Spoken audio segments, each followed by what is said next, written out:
Kumuha ako ng mga dahon ng bayabas upang pakuluan bilang panghugas sa loob ng inahing baboy at ito ang episode natin ngayon.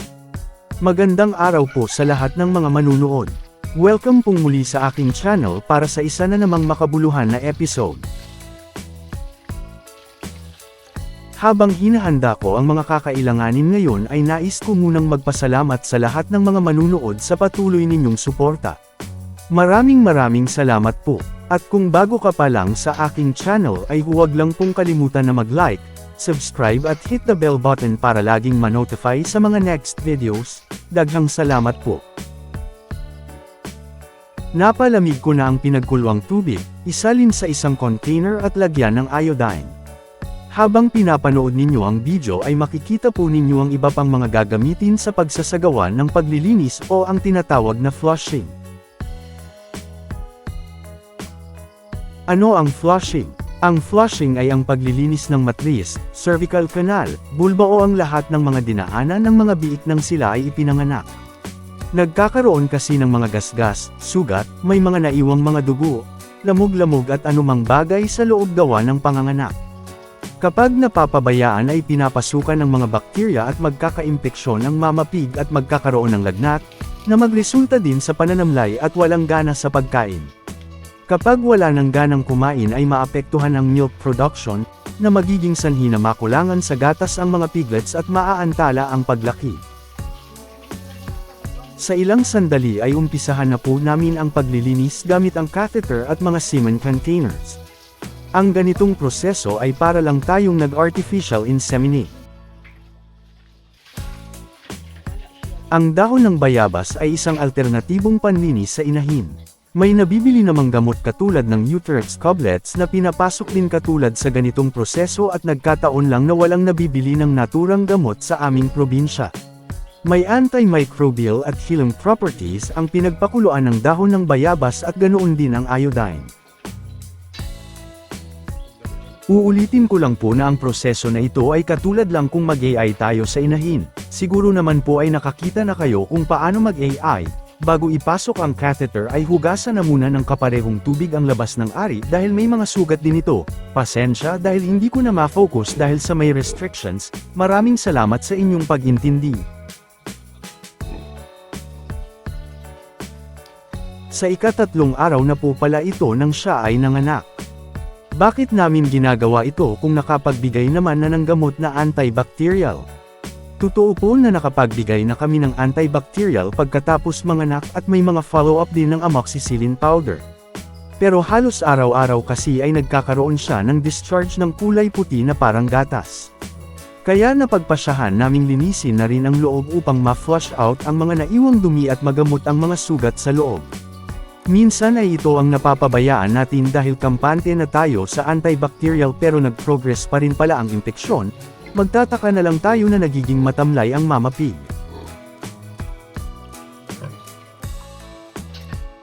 Pagkatapos nito ay oobserbahan uli ang mama pig at baka bibigyan uli ng antibacterial kung kinakailangan dahil tinatapos pa ang amoxicillin powder.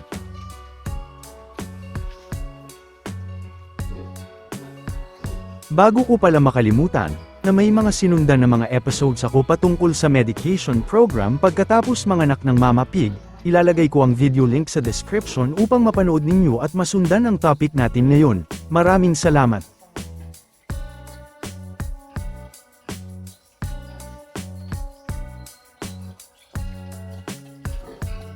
Antabayanan lang po ang susunod, ang pagproseso sa mga piglet sa pagbibigay ng bitamina na iron at pagputol ng ngipin at buntog.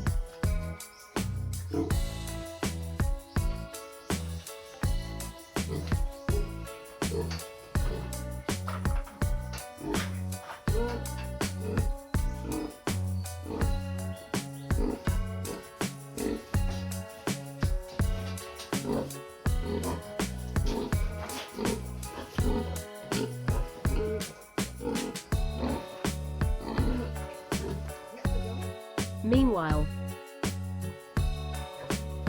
natapos na po ang paglilinis sa inahin, ngayon ay magproseso naman kami sa mga biik dahil nasa 3 days old na sila. Bibigyan namin ng tag 1 ml iron vitamins at pagputol sa mga ngipin at buntot.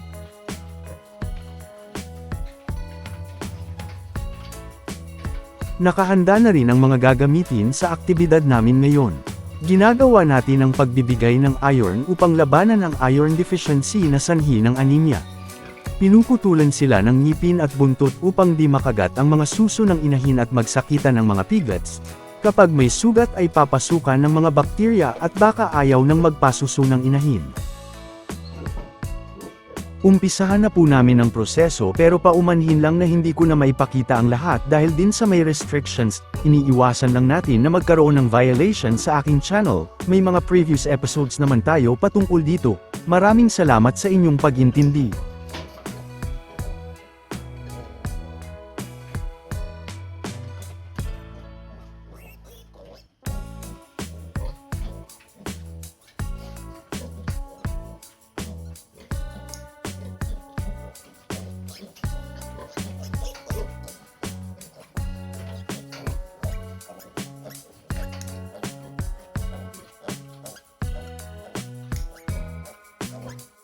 Meanwhile, Pansamantalang natigil ang aming gawain dahil nagtawag ang Mama Pig para magpasuso at may 4 na lang na biik ang kailangan na iproseso maya-maya.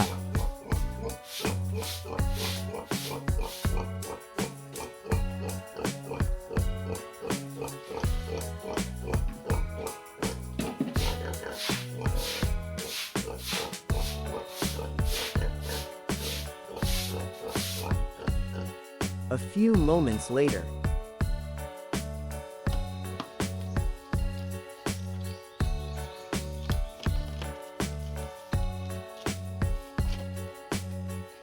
Natapos na po ang piglet processing namin at medyo na-stress ang mga alaga, pero okay lang dahil mabilis lang naman silang makarecover, nagkukulitan na, at nagpapahinga naman ang iba.